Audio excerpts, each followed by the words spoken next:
பழைய ஏற்பாட்டிலே ஆண்டவர் மோசேக்கும் யோசுவாவுக்கும் ஜனங்களுக்கும் ஒரு வார்த்தையை சொன்னதாக பார்க்கிறோம். அந்த வார்த்தையை பின்பற்றி கோரேஸ் வரைக்கும் வருகிறது. ஒரு ஹிண்ட் கொடுத்திருக்கேன், கோரேஸ் வரைக்கும் வருகிறது. அந்த வார்த்தை என்னன்னு சொல்ல முடியுமா? நான் உனக்கு முன்னே போகிறேன், நான் உனக்கு முன்னே போகிறேன். கோரேஸ் சொன்னாரு, நான் உனக்கு முன்னே போய் கோணலானவைகளை செவ்வையாக்குவேன். அவர் சொல்லிட்டாருங்க. அடுத்த பகுதி நம்முடைய பகுதி. போகணுமா வேண்டாமா என்று நாம் எடுக்கக்கூடிய தீர்மானங்கள் உண்டு. இது நம்முடைய பகுதி. ஆனால் ஆண்டவராகிய இயேசு கிறிஸ்து மனித அவதாரம் எடுத்த பின்பதாக அவருக்கு தெரியும், நம்ம மாம்சமானவர்கள் முதல்ல நமக்கு இருக்கக்கூடிய நல்ல குணம் என்னங்க? கீழ்ப்படிய மாட்டோம். என்ன செய்ய மாட்டோம்? கீழ்ப்படிய மாட்டோம்.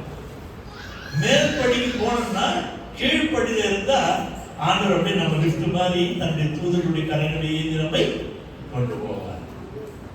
ஆனா அதுதான் நம்மகிட்ட கிடையாது, மனிதர்களே கிடையாது. மிருகங்களால கீழ்ப்படியும், மனுஷன் நம்ம ஒண்ணு சொன்னா நீ என்ன சொல்றது நான் செய்கிறது. அதனால பிதாவாகிய தேவன் தன்னுடைய குமாரனாகிய இயேசு கிறிஸ்துவை அனுப்பி என்ன சொல்லிக் கொடுத்தார் என்றால், யோவான் 1:43 பிலிப்புவை பார்த்து சொல்லுகிறார், நீ என்னை பின்பற்றி வா. அல்லேலூயா. நீ என்னை பின்பற்றி வா. அவர் முன்னே சொல்கிறார் கோணலானவரை செவ்வையாக்கும்படியாக. ஆனால் இந்த இடத்துல சீஷர்களை அவர் அழைக்கின்ற வழியிலே ஒவ்வொரு சீஷருக்கும் ஒவ்வொரு விதமான அழைப்பு இருந்தது.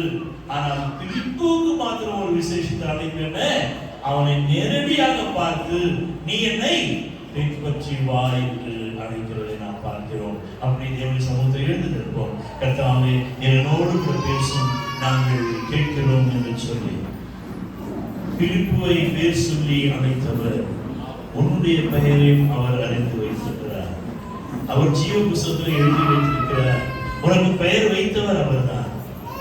எனவே அவருடைய சித்தத்தை அறிந்து, ஆண்டவரே இந்த நாளிலே என்னுடைய வாழ்க்கையை இன்று முதல் ஒரு வித்தியாசமான வழியிலே என்னை நடத்தும் ஆண்டவரே என்று சொல்லி ஆண்டவர் சமூகத்தில் கேளுங்க. தனிப்பட்ட விதத்தில் என்னோடு கூட பேசும், என் பக்கத்திலோடு பேசும், என் சபையோடு பேசும்.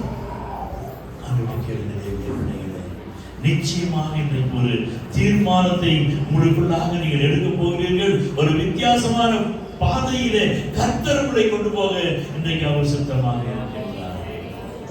ஓம் சித்தம் போல் என்னை என்றும் தற்பரனே நீர் நடத்தும்.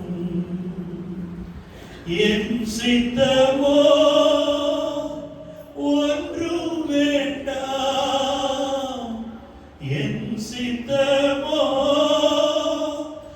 ஒன்றும் வேண்டாம்.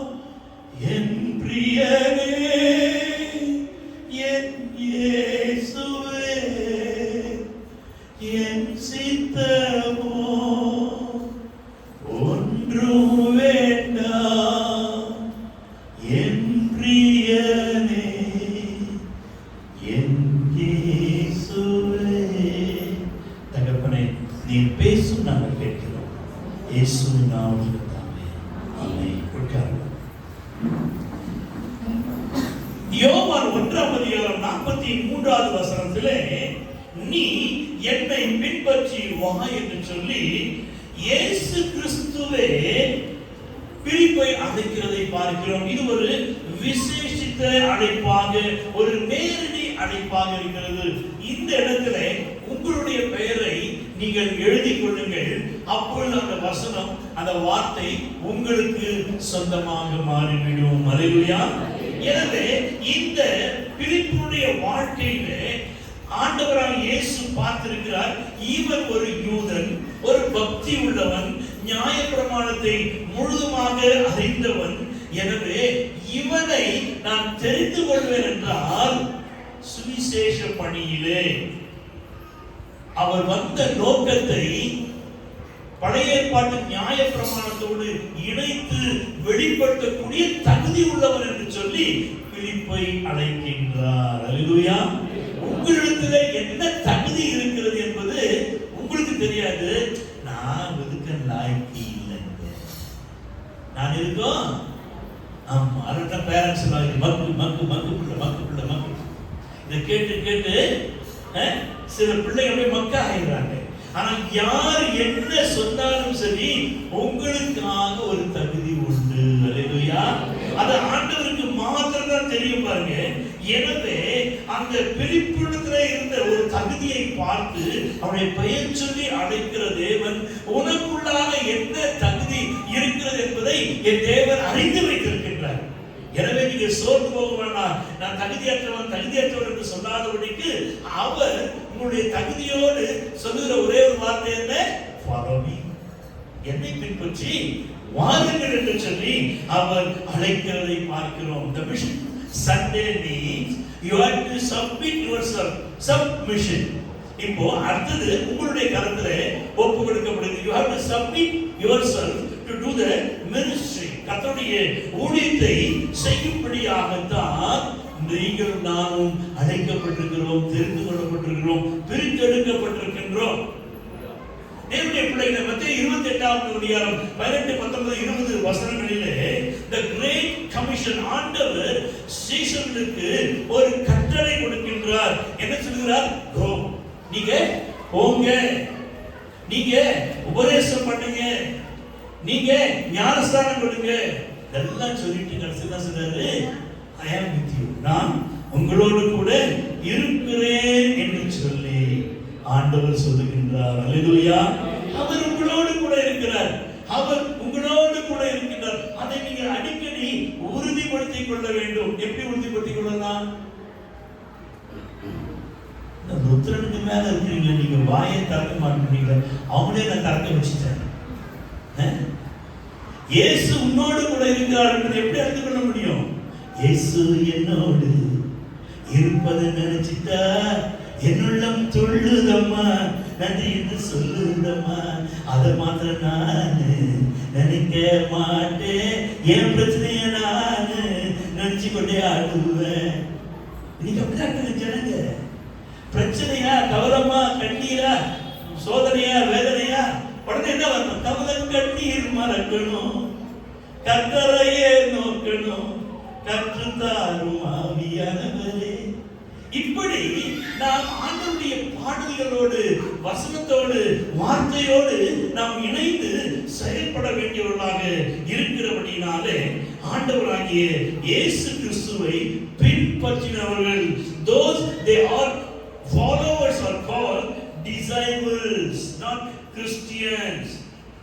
கிறிஸ்தவர்கள் என்கிற பெயர் எப்பொழுது வந்தது என்றால், of the book of Acts chapter 11:26 அப்போஸ்தலர் நடவடிக்கைகள் 11ஆம் அதிகாரம் 26வது வசனம் வாசிக்கின்ற வேளையிலே அந்தியோகியாவிலே சீஷர்களுக்கு முதல் கிறிஸ்தவர்கள் என்கிற பெயர் வழங்கிற்று என்று வாசிக்கின்றோம். அல்லேலூயா.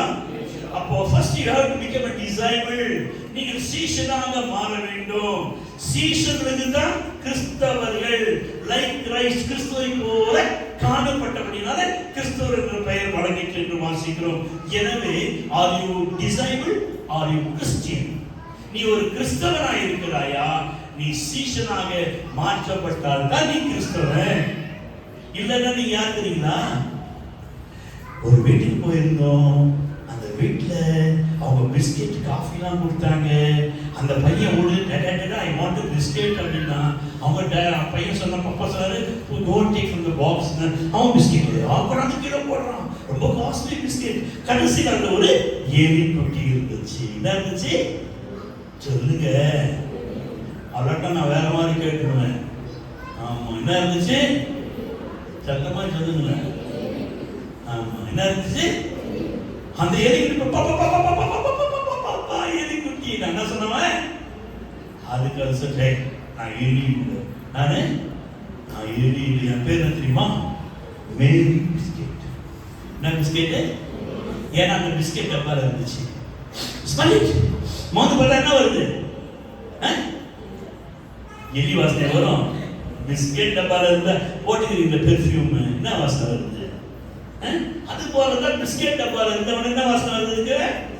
பிஸ்கெட் வாசனை. இன்னைக்கு நீங்க நான் அப்படித்தாங்க இருக்கிறோம்.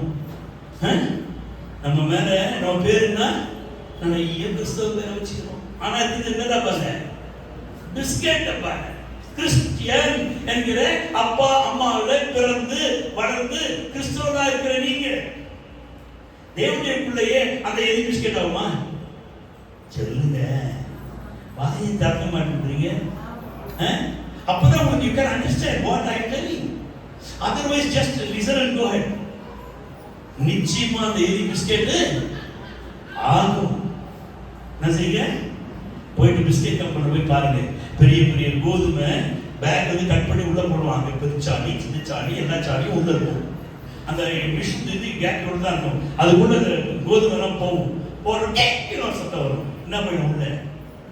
அவ்வளவுதான். வர்ணத்தை எப்படி வரும் சொல்லுங்க. ஆமா, அது போல தேவனுடைய பிள்ளைகளே, நீ கிறிஸ்துவோடு கூட மரித்து, அவரோடு கூட மரித்து அடக்கம் பண்ணப்பட்டு அவருடைய மகனாக உயிர் தெழுந்தால் தான் நீ கிறிஸ்தவனாக இருக்க முடியுமே ஒழிய இல்லை என்றால் ஜஸ்ட் யூ ஆர் எலி. நீ வெறும் எலி மறந்து போகாதே. எனவே இங்கு பிலிப்பை கர்த்தர் அழைத்திருக்கிறார் சீஷனாக. இந்த சீஷர்களை அழைத்தார்கள். அநேக சீஷர்கள் ஆண்டவராகிய இயேசுவை பின்பற்றினார்கள். அவர்களிலே அவர் எல்லாரையும் அப்போஸ்தலர்கள் என்று சொல்லவில்லை என்று நாம் வேதத்தில் வாசிக்கிறோம். அவர் ஒரு சிலரை மாத்திரம் அவர் பிரித்தெடுத்து அவர் அப்போஸ்தலர் என்ற பெயரை இட்டார் என்று சொல்லி லூக்கா எழுதின சுவிசேஷத்தில் வாசிக்கிறோம். தேவனுடைய பிள்ளைகளே, நீ ஒரு சீஷனாக மாற வேண்டும். அந்த சீஷர்களிலே சபையில் இருக்கிறவர்கள் கிறிஸ்தவர்கள். எபேசியர் 1:13 வாசிக்கின்றவர்களே, நீங்க சத்திய வசனத்தை கேட்டு விசுவாசிகளானவர்கள். யாராவது விசுவாசிகளானபோது பரிசுத்த ஆவியினாலே முத்திரை போடப்பட்டீர்கள். இதெல்லாம் ஸ்டேட்டஸ் இருந்தது. உங்க ஸ்டேட்டஸ்ல you have to go forward. நீ முன்னால கடந்து போக வேண்டும் தேவனுடைய பிள்ளைகளே. எனவே முதலாவது நீங்கள் சிந்திக்கணும், are you Christian? So you must become a disciple. அங்கே சீஷர்களாக மாற வேண்டும். அடுத்த ஒரு ஸ்டெப் என்ன? You become apostles. Go send out. வெளியே அனுப்பப்பட்டவர்களாக நீ மாற வேண்டும். அடுத்த ஒரு சூழ்நிலை என்ன? You become a believer. அப்பதான் விசுவாசிங்க. எபேசியர் சொல்றாரு, then only you become a believer. The believer must be go outside as apostle. The believer must be a disciple. அவன் சீஷனாக இருக்க வேண்டும். அதுதான் கர்த்தருடைய திட்டம், கர்த்தருடைய தீர்மானம். தேவனுடைய பிள்ளைகளே, நம்ம இதெல்லாம் மாறாம உள்ள உட்கார்ந்தீங்கன்னு என்ன இருக்கும்? நம்ம பேர் என்னங்க? விசுவாசி. என்ன வாசி? வேஷவாசி. நான் இது ஐயா பார்த்தீங்கன்னா எப்படி எடுத்தாரு? இருக்கிற சத்தியத்தை விட்டுருவோம். அது ரொம்ப சிரிப்பு காமிச்சாரு. நிறைய விசுவாசிகளுக்கு அந்த உடம்புல அந்த ஃபீலிங்கே இல்லை. ஏதோ ஜோக் அடிச்சாரு, ஏதோ இது பண்ணாரு, ரொம்ப குத்தி பேசுறாரு. குடிகாரத்துக்கு தான் அது குத்தம், எல்லாரும் குத்துமா? அது போல உனக்கு அது குத்துறது என்றால் கர்த்தருடைய வசனம் உன்னுடைய கிரியை செய்கிறது. யுவாரனால நீ உயிரோடு இருக்கின்ற கர்த்தருக்கு மேம்பட்டுருவான். இந்த இடத்துல அங்கு 3 காரியங்கள் நான் சுருக்கமாக சொல்லி கடந்து செல்ல விரும்புகின்றேன். முதலாவது, இயேசுவை பின்பற்றின பிலிப்பு. சொல்லுங்க, இயேசுவை சொல்லுங்க, இயேசுவை பின்பற்றின பிலிப்பு. இல்லைன்னா பொண்டாட்டி பின்பற்றிட்டு இருப்பான், பொண்டாட்டி புருஷனை பின்பற்றிட்டு இருப்பான். ஞாயிற்று சபைக்கே வர மாட்டாங்க. எங்கன்னா கல்யாணம் ஆரம்பிப்பாங்க. அனைத்தாயா ரெஸ்ட் எடுக்கிற, அனைத்தா துணி துவைக்கிறாங்க. எனவே you have to follow Jesus. இயேசுவை பின்பற்றின சீஷனுக்கு என்ன கொடுத்தார்? மத்தேயு 28:18-19 என்ன சொல்றாரு? The great commission, you have to go out.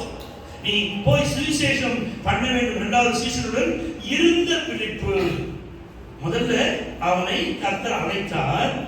அவன் இயேசுவை பின்பற்றினான். இரண்டாவது, அந்த பிலிப்பு சீஷர்களோடு கூட இருந்தான். அப்பொழுது the fellowship, the sharing of the testimony அவனுடைய வாழ்க்கையிலே இருந்ததை சிந்திக்க போகிறோம். மூன்றாவது, இப்படிப்பட்ட பிலிப்பை தனிமையாக்கப்பட்டார். ஆண்டவராகிய இயேசு அவனை தனிமைப்படுத்தினார். எதற்காக? the great commission-ஐ fulfill செய்யும்படியாக, அவனை பெரியவனாக மாற்றும்படியாக.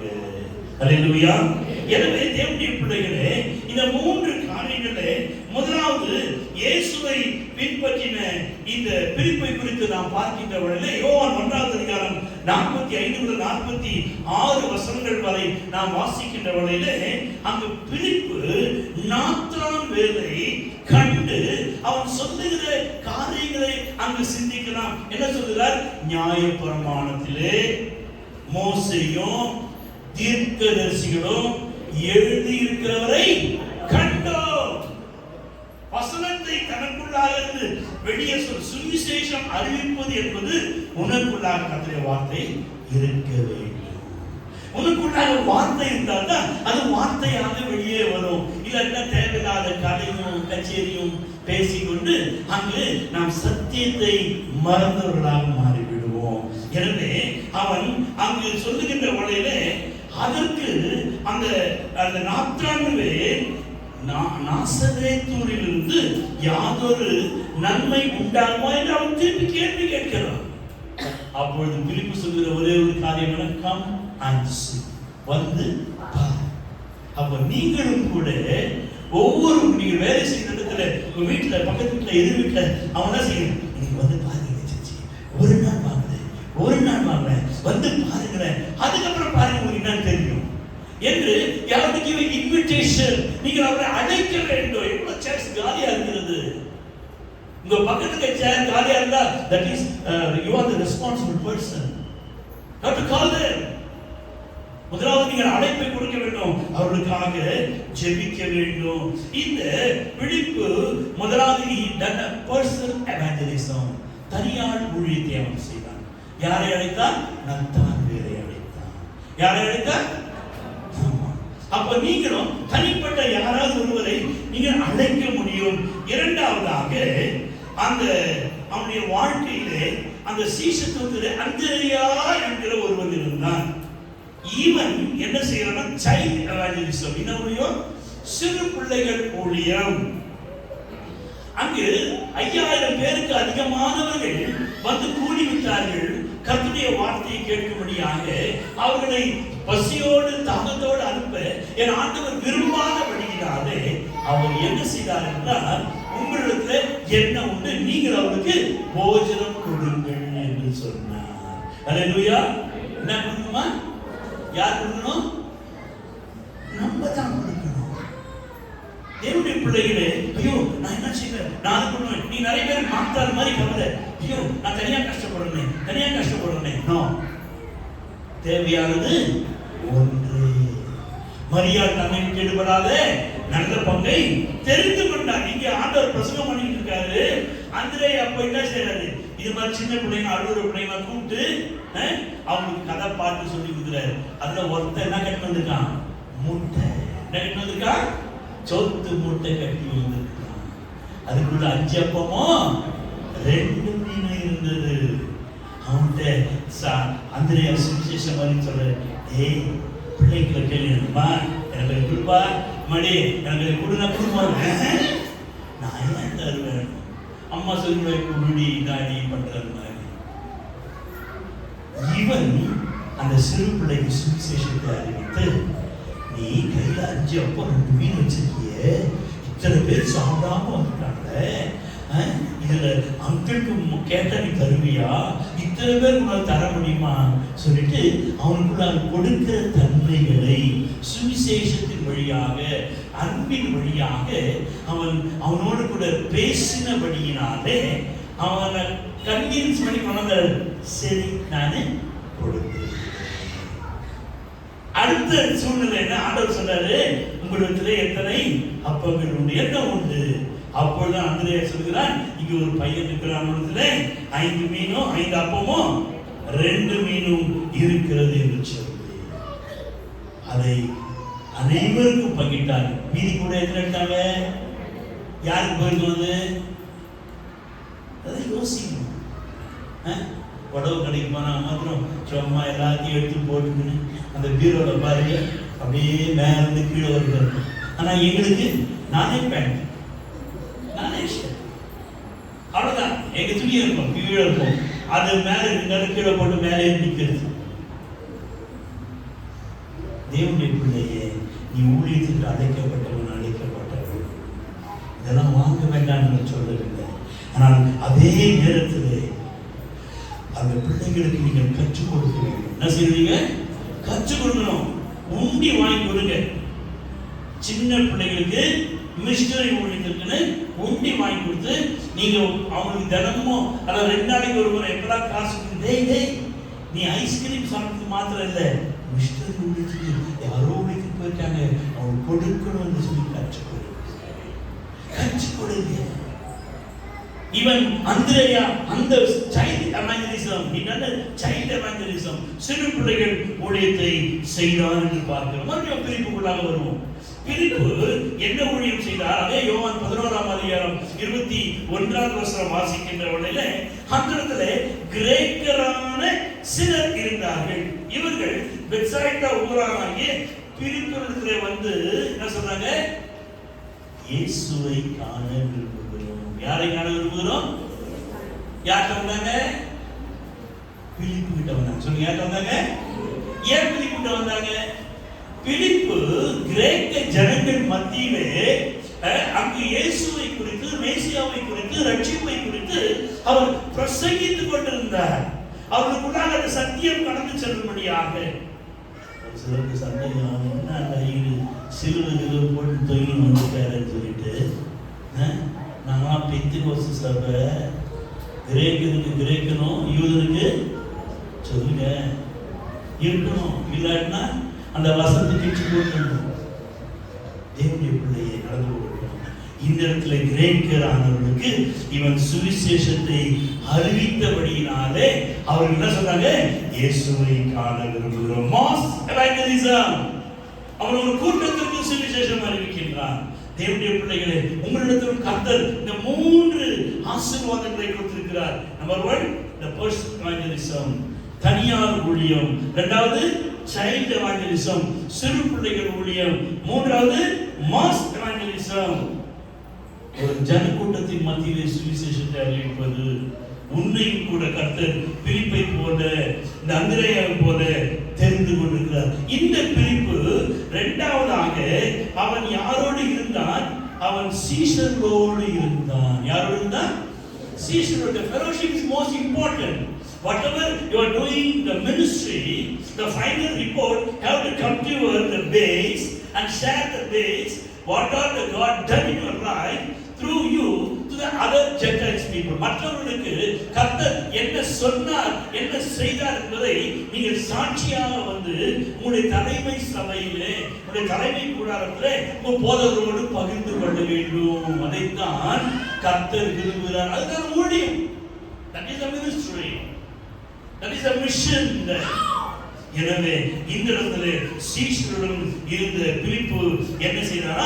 இப்போது அப்போஸ்தலர் 8ஆம் அதிகாரத்துக்குள்ள நாம் கடந்து செல்வோம். அந்த 8வது அதிகாரத்திலே 1 முதல் 4 வசனம் வரை வாசிக்கின்றவர்களே, ஆதி திருச்சபையிலே உபத்திரவங்களினாலே ஜனங்கள் சிதறப்பட்டார்கள். யார் சிதறப்பட்டாங்க? ஜனங்கள் சிதறப்பட்டார்கள். சிதறப்பட்டவர்கள் எங்கும் தெரிந்து சுவிசேஷம் அறிவித்தார்கள். அல்லேலூயா. என்ன அறிவித்தார்கள்? சுவிசேஷம் அறிவித்தார்கள். The gospel means you go and spread. போ, சொல்லு. கர்த்தருடைய வார்த்தையை எடுத்து சொல்லும்படியாகவே கர்த்தர் உன்னையும் என்னையும் தெரிந்து கொண்டிருக்கிறார். அல்லேலூயா. எனவே இங்கு உபத்திரவப்பட்டவருடைய சபை சிதறப்படுகிறது. சிதறப்பட்ட வேளையில் ஆனால் அப்போஸ்தலர்கள் மாத்திரம் எருசலேமிலே கூடியிருக்கிறார்கள். சிதறப்பட்ட ஜனங்கள் எங்கும் தெரிந்து சுவிசேஷத்தை பிரசங்கித்தார்கள். இப்பொழுது அப்போஸ்தலர்கள் என்ன செய்கிறார்கள்? அவர்கள் எந்தெந்த இடத்துக்கு போக வேண்டும் என்று அங்கு தீர்மானிக்கப்பட்டு பிலிப்பு அவன் ஒரு பட்டத்தில் குறிப்பிட்ட ஒரு பட்டத்திற்கு அவன் கடந்து செல்கிறான். 8ஆம் அதிகாரம் 4ஆம் வசனம் வாசிக்கின்ற வேளையிலே அங்கே என்ன வாசிக்கிறோம்?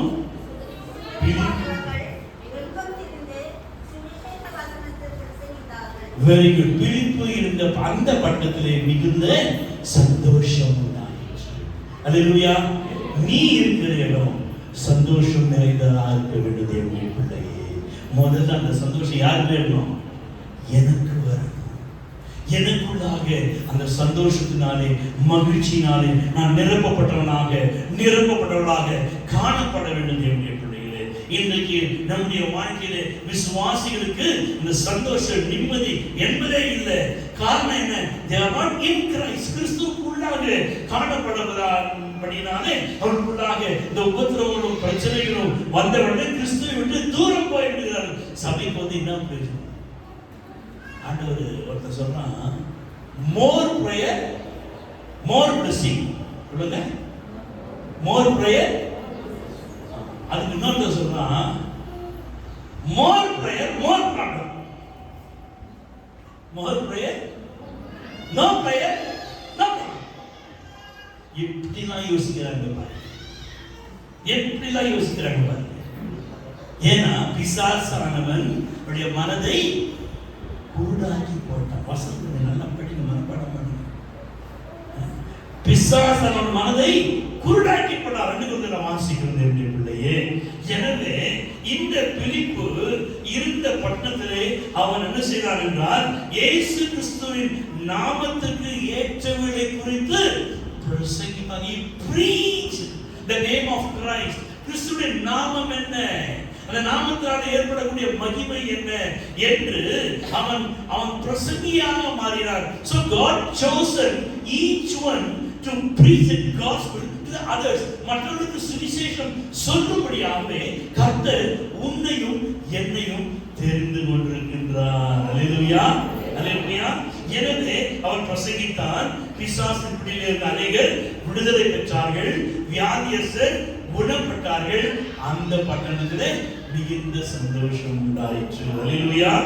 அவன் என்ன செய்யறான்? 25ஆம் வசனத்திலே கர்த்தருடைய வசனத்தை சாட்சியாய் அறிவித்து அநேக கிராமங்களிலே பிரசங்கித்து திரும்ப எருசலேமுக்கு வந்து அவன் அங்கு சாட்சியை பகிர்ந்து கொள்கிறான். என்ன பகிர்ந்து கொள்கிறான்? நமக்கு சாட்சி சொல்றோம், என்ன சொல்லுவோம்? என் பையனுக்கு கல்யாணம் ஆகாம இருந்துச்சு, பொண்ணு தேடிக்கிட்டு இருந்தேன் அப்படின்னு எடுத்து சும்மா 1/2 மணி நேரம் பாஸ்டர் பாப்பாரு, மைக் ஆஃப் பண்ண சொல்லுவாரு, பாட்டு ஓடிக்கிட்டே இருக்கும். சாட்சி சொல்றதுக்கு கத்துக்கொண்டு 3 தான் காரியம். எத்தனை காரியம்? நீ கொடுத்தா கர்த்தர் கொடுப்பார். நீ சத்தியத்தை அறிந்தால் சத்தியம் உடைய விடுதலையா? நான் சொல்ல தப்பா நினைச்சுக்கிறேன். எங்க ட்ரக் அடிக்கிறது கர்த்தரை வெளியே கொண்டு வந்தார்.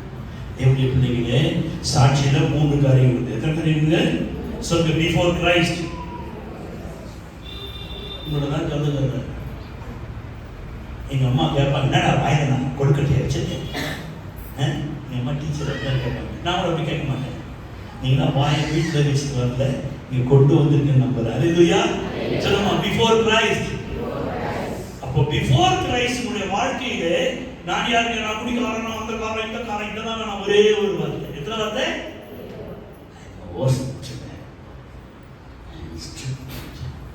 நான் முட்டாள் மனுஷன், நான் இருக்கேன் லாய்க்கிறாரு, ஒரே ஒரு வார்த்தை.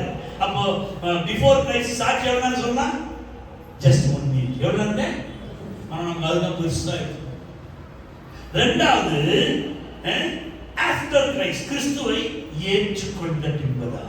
சொல்லுங்க, ஆஃப்டர் கிரைஸ்ட். அப்ப கிறிஸ்துவை ஏற்றுக்கொண்ட பின்பதாக என்னுடைய வாழ்க்கையிலே பழைய வாழ்க்கை போய்விட்டது, புதிய வாழ்க்கை வந்தது. புதிய காரியங்களை நான் கற்றுக்கொள்ள ஆரம்பித்தேன். I started to learn good things because my character is the worst character in the before Christ. After I respected the Christ, ஆனால் அவருக்கு நான் மரியாதை கொடுத்து அவரை அறிந்து கொண்ட பின்பதாக I try to follow him. நான் அவரை பின்பற்ற விரும்புகிறேன்.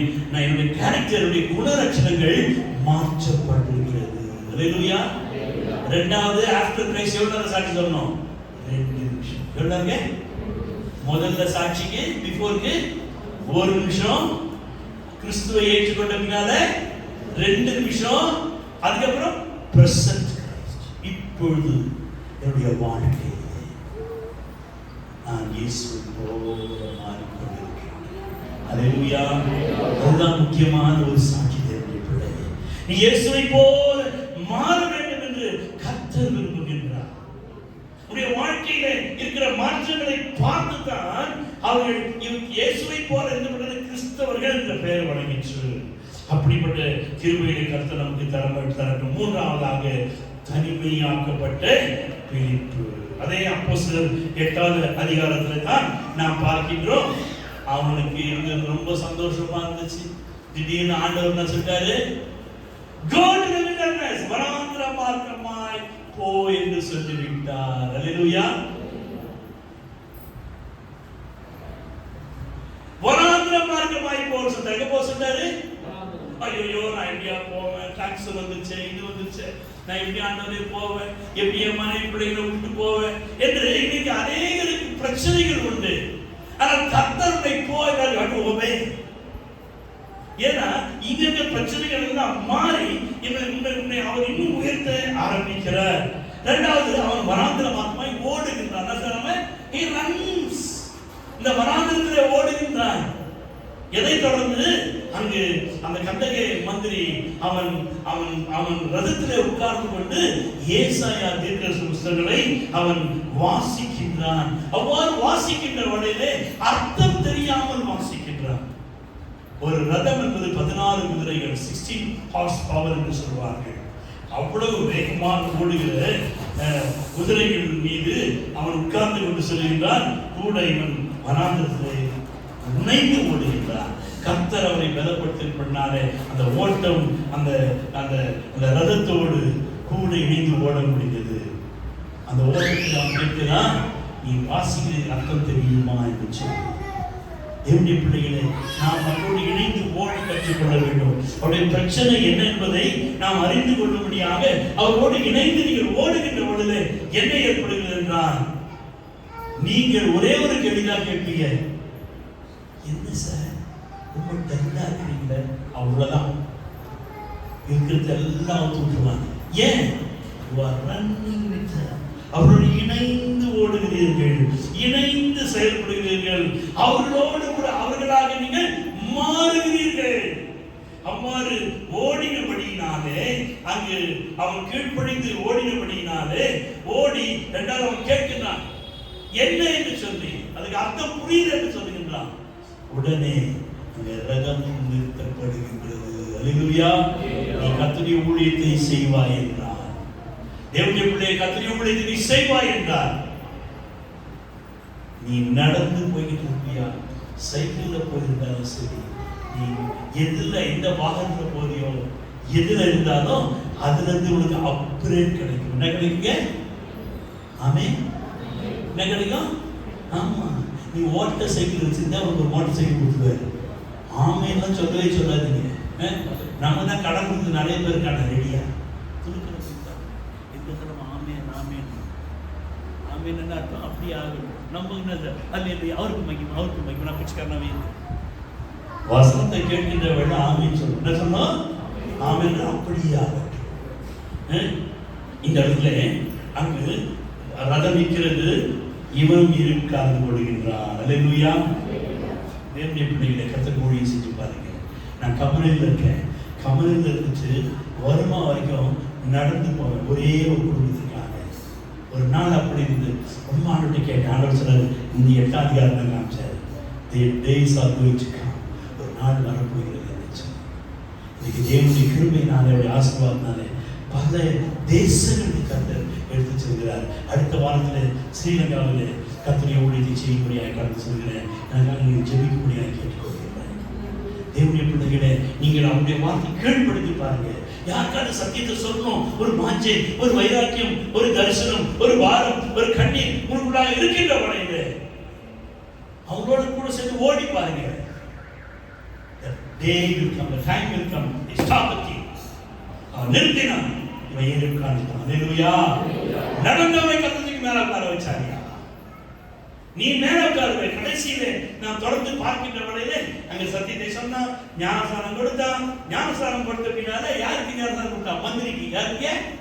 நம்ம சர்ச்சில் ஒரு மந்திரி வந்துட்டுங்க, பாஸ்டர் முன்னால போறாரோ இல்லையோ, விசுவாசி என்ன செய்யணும்? பக்கத்துல ஒரு செல்ஃபி எடுத்துக்கிறார். கர்த்தர் சொல்றாரு, டேய் குத்த விரியாசனம் கிளம்பு. அவனை ஆவியானவர் கொண்டு போய் விட்டார். கடைசி வசனம் வாசிக்கிறோம். அங்கே ஆவியானவர் வந்து எடுத்து போயிட்டார். அப்போ நடந்தான், சொல்லுங்க, நடந்தான், ஓடினான், பல்லக்கில் உட்கார்ந்தான், அங்கு சுமந்து சென்றார்கள், இப்பொழுது பறந்தான். இதுல போயிட்டாரு ஆவியானவர், ஃப்ளைட்ல கொண்டு போயிட்டார். அல்லேலூயா, அல்லேலூயா. உங்களை கூட என் ஆண்டவர் கொண்டு போக முடியுது என்னுடைய பிள்ளைகளே. அதுக்கு தேவை உங்களுக்கு தரிசனம், அது தேவை உங்களுக்கு வாஞ்சை, அது தேவை அவருடைய அழைப்பு. அவருடைய அழைத்திருக்கிறார், என்னை பின்பற்றுவா என்று சொல்லி நாம் அவரை பின்பற்றி செல்லுகின்ற வழியிலே கர்த்தர் செய்கிற காரியங்கள் ஒரு பெரிய காரியமாக இருக்கும். அப்ப நாம் ஆண்டவரை கேட்கிறாங்க, திருமார்பில் நான் சாய்ந்திருப்பேன், அருமையான காலம் வரை. இந்த உலகத்துடைய கடைசி மூச்சு போற வரைக்கும் நம்ம அவருடைய மார்பில் சாய்ந்து கொள்கிறோம். அவர் நம்மை சுமந்து சென்று முடியும் செய்கிறார். எனவே அந்த தரிசனத்தோடு ஆரம்பிக்கிறது. திருமார்பில் நான் சாய்ந்திருப்பேன், அருமையான காலம் வரை. பரமே உந்தன் திருசித்தம் போல், பரமே உந்தன் திருசித்தம் போல் என்றென்றுமாய் நடத்திடுமே. பரமே உந்தன் திருசித்தம் போல் என்றென்றுமாய் நடத்திடுமே.